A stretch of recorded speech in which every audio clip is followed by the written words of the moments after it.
सक्षम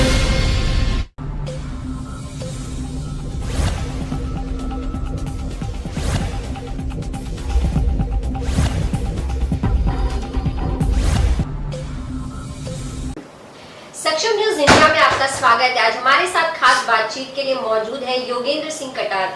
योगेंद्र जी, आपका स्वागत है सक्षम न्यूज इंडिया में। थैंक यू, धन्यवाद। योगेंद्र जी, श्री राष्ट्रीय राजपूत कर्मी सेना का जब गठन किया गया था, क्या उद्देश्य थी, क्या विचारधारा के साथ इसका गठन किया गया था और किस तरह से कार्य करने की आपकी उसमें तैयारी थी? हमारे संगठन की पूरी विचारधारा राष्ट्रीय अध्यक्ष के विवेक से और उनके विचार से हमने पूरा अनुच्छेद बनाया है। हमने पूरा इसका एक रूल और रेगुलेशन हमने जो बनाया है जो आपके सामने है, और इतने अच्छे अच्छे रेगुलेशन रूल्स हैं कि आप अगर जानना चाहेंगे, दुनिया जानेगी तो उनको पता लगेगा कि राजपूत समाज में किस तरीके से काम होता है। ये हमारा पहला अनुच्छेद है, राष्ट्रीय राजपूत कर्मी सेना इसका नाम होगा। अनुच्छेद सेकंड में बहुत सी चीजें हैं जो हम संगठन विचारधारा क्या होती है? विचारधारा राष्ट्र में आपसी भाईचारा बढ़ाना, अनुच्छेद 3 में लिखा हुआ है, बिल्कुल आप सामने देखिए। तो उसके साथ 4 अनुच्छेद जो 4 हैं, ट्रस्ट राष्ट्रवाद और राष्ट्रीय एकीकरण और लोकतंत्र के लिए प्रतिबद्ध होगा। ट्रस्ट आर्थिक और राजनीतिक शक्ति के विकेंद्रीकरण के लिए खड़ा है। सारी जो बातें एक ही बात में सारी बातें आ गई हमारी। और उद्देश्य क्या है इस श्री राष्ट्रीय राजपूत कर्मी सेना का? उद्देश्य क्या है, क्या कार्य करने का उद्देश्य लेकर ये? उद्देश्य तो इतने हैं हुक्म, उद्देश्य हमारे 10 हैं। अब आपको अगर समय है तो मैं एक एक बता दूं। बिल्कुल जानना चाहेंगे आपके उद्देश्य। समाज की बुराई को मिटाने के लिए पहला उद्देश्य। दूसरा, समाज में अपरिचित प्रतिभा को पुरस्कृत करे। तीसरा अनुच्छेद, महिलाओं को सम्मान और शिक्षा को बढ़ावा देना। चौथा, उच्च शिक्षा को बढ़ावा देना, शिक्षा के प्रति जागरूकता पैदा करना। पांचवा, एक अच्छा और योग्य नागरिक बनना। छठा, महिलाओं के लिए सामाजिक, आर्थिक और शैक्षणिक अनुसंधान के लिए कार्य करना। सातवां, शिक्षा संबंधी प्रयोग और अनुसंधान करना। आठवां, वृद्धाश्रम और अनाथालय संचालित करने के लिए। नौवां, नैतिक शिक्षा एवं विशेष जोर देने के लिए ताकि संस्था के बच्चे अनुशासन, वीरता, आत्मनिर्भरता और आपसी प्रेम उत्पन्न करें। 10वां, स्वास्थ्य पुस्तकें और स्वस्थ नागरिक बनाने के लिए खेल और वाद विवाद प्रतियोगिताओं का आयोजन करा। ऐसी बहुत से आगे हमारे है इसमें। तो जब आपसे राष्ट्रीय राजपूत कर्मी सेना से कोई भी जुड़ता है, यूथ हो या जो भी हो, तो क्या उन्हें इन सब चीजों को, इन जो आपकी गाइडलाइन, जो आपके उद्देश्य बनाए गए हैं, क्या उन्हें बताया जाता है? क्या वो उस उद्देश्य पे और उस विचारधारा पे काम कर रहे हैं? वो हमारा जो भी सदस्य बनता है, ऑनलाइन बनता है, उसको शपथ पहले ही दिलाई जाती है कि हम इसमें क्या क्या काम करेंगे, हमारा संगठन किस किस चीज़ के लिए प्रतिबद्ध है, वो सब चीज़ें उनको बताई जाती है। प्रतिज्ञा ली जाती है उन लोगों से, दिलाई जाती है उनको, वे आप हमारे संगठन के लिए काम करेंगे, समाज के लिए काम करेंगे। अगर वो उस उद्देश्य, उस विचारधारा से काम नहीं करते तो आप लोगों की तरफ से क्या स्टेप होता है? हम उसे हिदायत दे देते हैं, समझाते हैं, उसके बाद नहीं तो उसकी सदस्यता रद्द कर देते हैं।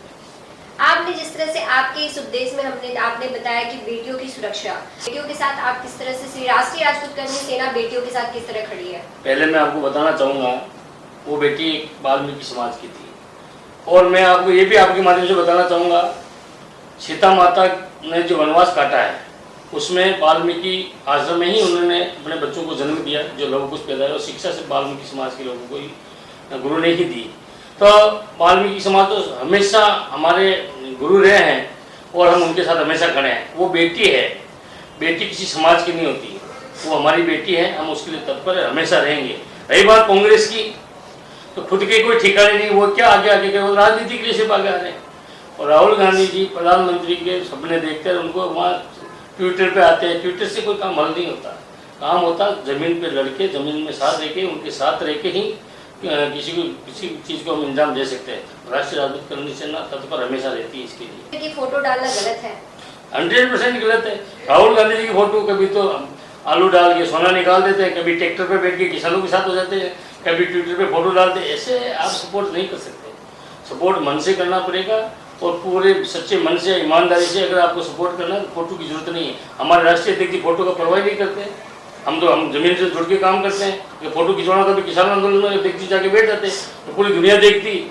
हमें इन चीज़ों से कोई लेना देना नहीं है। हमें फोटो से क्या करना है? आज ये बड़ी बड़ी बिल्डिंगें बनती है, उसकी जिस पर टिकी हुई है उसकी नींव मजबूत होती है। हमारे अध्यक्ष नींव का काम करते हैं, हम उनके उद्देश्यों पे चलते हैं, हम सब नींव के पत्थर हैं। तो जब हम बात करते हैं महिला सुरक्षा की, हर जगह कोई भी हो, जब चुनाव आता है या मुद्दे होते हैं, उसमें सबसे पहले कहा जाता है महिला सुरक्षा की बात। लेकिन महिला सुरक्षा को लेकर जो उत्तर प्रदेश हो या फिर हमें जो दूसरे राज्यों में सुनने को मिलते हैं कि कई बार महिला सुरक्षित नहीं नजर आती। क्या लगता है इसकी क्या वजह है, और कर्मी सेना किस तरह से अपने लोगों को, अपने सदस्यों को महिलाओं के सम्मान की बात सिखाती है? तो उत्तर प्रदेश की जहाँ तक बात है, योगी जी आने के बाद आपको पता ही है कि पूर्ण जो वास्तव में राम जन्मभूमि होनी चाहिए, जिस तरीके जितने भी तीर्थ हैं उत्तर प्रदेश में, और योगी जी आने के बाद वास्तव में स्वर्ग बनने लगा है। अब लोगों को तकलीफ है योगी जी से कि इतना काम क्यों हो रहा है। यहाँ पॉलिटिकल लोग हैं, उनको सिर्फ अपनी पार्टी के लिए सोचना रहता है। वो महिलाओं का नाम लेकर के वोट लेने का प्रयास करते हैं, पर सच्चाई ये नहीं है। सच्चाई बहन बेटी की रक्षा करने कोई आता नहीं है। और राजपूत समाज हमेशा तत्पर रहता है, किसी भी समाज की बेटी हो हमारी बेटी है, और हमेशा कंधी से नहीं उसके साथ कंधे से कंधा मिला के खड़ा रहेगा, चाहे वो किसी भी परिवार की हो, गरीब की हो, अमीर की हो, दलित हो, श्रवण हो, हमारे लिए वो मायना नहीं रखता। हमारे लिए वही मायना रखता है, वो हमारी बेटी है। अयोध्या भूमि पूजन होने के बाद लगातार सभी पार्टियों के नेता वहां पर पहुंच रहे हैं पूजा करने के लिए। करनी सेना कब पूजा करने वहां पहुंच रही, क्योंकि करनी सेना के अध्यक्ष पहले दिनों से ही मंदिर को लेकर आगे थे कि मंदिर बनना चाहिए। उनका एक ही सवाल होता था भाजपा से, मंदिर वहीं बनाएंगे लेकिन तारीख नहीं बताएंगे। अब भूमि पूजन भी हो चुका है, तो किस तरह से करनी सेना वहां पहुंची? अगर अध्यक्ष जी को जाना होता, अगर फोटो ही खिंचवाना होता तो हम पहले दिन ही वहाँ पहुँच जाते। हमें फोटो नहीं खिंचवाना। हमारा प्रोग्राम है 27 तारीख को, इसी 27 तारीख को यूपी में, लखनऊ में, और 28 तारीख को हम रामलला के दर्शन करने वहाँ अयोध्या जा रहे हैं। हमें वो पब्लिसिटी नहीं चाहिए, हम वहाँ दर्शन करने, हम सिर्फ दर्शन करने जा रहे हैं। मंदिर बनना है, हमारा राम जन्मभूमि का है। अगर उन्होंने बनाया, योगी जी के राज में बनना था, और उनके योग और योगी जी के योग इसलिए आज बना मंदिर, तो हम बहुत खुश हैं उससे। किसी राजपूत मुख्यमंत्री के होने से ये मंदिर तो बना। श्री राष्ट्रीय राजपूत करनी सेना अब चुनावी मैदान में भी उतरने के लिए तैयार है। जिस बात को आपने ही ओपन किया था, इस बात को, और आज रजत जी ने भी इस बात पे मुहर लगा दी है कि चुनाव मैदान में श्री राष्ट्रीय राजपूत करनी सेना होगी। तो क्या श्री राष्ट्रीय राजपूत करनी सेना के नाम से ही यह पार्टी होगी, या फिर आप लोग कोई पार्टी का कोई और नाम देने की आपकी तैयारी है? राष्ट्रीय राजपूत करनी सेना सिर्फ राजपूत समाज का संगठन है, और जो हमारी पार्टी बन रही है वो पूरी 36 कौम को लेके साथ काम करेगी, और उस पर हम कार्य कर चुके हैं। बहुत जल्दी हमारी पार्टी लॉन्चिंग होने वाली है। हम 36 कौम को साथ लेकर के हम चुनाव लड़ेंगे, जहाँ जहाँ लड़ेंगे, जहाँ जहाँ तकलीफ है। जिन पार्टियों ने समाज को तकलीफ दी, लोगों को तकलीफ दी, परिवार को तकलीफ दी, उस जगह हम खड़े हैं, खड़े रहेंगे। पूरी तत्परता से हम चुनाव हम लड़ेंगे। क्या लग रहा है, जिस तरह से करनी सेना को इतिहास की लड़ाई के लिए आप लोगों ने जीत हासिल की है, क्या चुनाव मैदान में उतनी ही जोशी के साथ करनी सेना काम कर पाएगी? वो तो रिजल्ट आपको बता देंगे। हम जब चुनाव में उतरेंगे तो लोगों की जमानतें जब्त कराएंगे। हमने सिर्फ एक ही बार बोला था, राष्ट्रीय अध्यक्ष जी ने राजस्थान के चुनाव के टाइम बोला, मध्य प्रदेश के चुनाव के टाइम बोला, छत्तीसगढ़ के चुनाव, और सरकारें गंवा दी।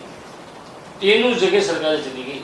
आप देख लो, राष्ट्रीय अध्यक्ष जी के एक बोलने पर, हमारी पार्टी नहीं होते हुए भी अध्यक्ष ने सिर्फ राजपूत समाज के नाते और हिंदुत्व की बात करने के नाते एक शब्द बोला, कमल का फूल हमारी फूल, क्योंकि उन्होंने अनदेखी की समाज की। इसलिए फिर हमने बोला और उनको सबक सिखा दिया। उस बात को लेकर के अध्यक्ष की बात को महत्व दिया, 10% आरक्षण दिया समाज को, तो हम वापस उनके साथ हुए। अगर अभी भी अनदेखी करेंगे, वापस जो भी ला रहे हैं वो, उसमें तकलीफ आएगी तो हम वापस खिलाफत करेंगे। हम हमारी मांग को मांगने के लिए राष्ट्रीय अध्यक्ष के साथ हर पल पूरा समाज उनके साथ खड़ा है, और हम रहेंगे। यूथ के लिए आपका क्या संदेश होगा? यूथ के लिए क्या कुछ कहना चाहेंगे? यूथ को तो यही कहेंगे, जो हमारे संगठन के उद्देश्य है उसको फॉलो करें, पढ़ाई पर ध्यान दें, और जरूरत पड़े समाज की अगर आन बान शान की लड़ाई है तो तत्पर है, तैयार है। उलम को लेकर भी इन्होंने चर्चा की है। इस बार उन्होंने भी कमर कस ली है कि अब बीएमसी चुनाव में श्री राष्ट्रीय राजपूत करनी सेना चुनाव मैदान में होगी। यहाँ सिर्फ राजपूत ही नहीं होंगे, बल्कि 36 कौम के लोगों को भी इस चुनाव मैदान में उतारने की तैयारी है श्री राष्ट्रीय राजपूत करनी सेना की। बस अब बाकी और भी खबरों को देखने के लिए बने रहिए हमारे साथ। सहयोगी नीरज के साथ मैं शालिनी सिंह, सक्षम न्यूज इंडिया, मुंबई।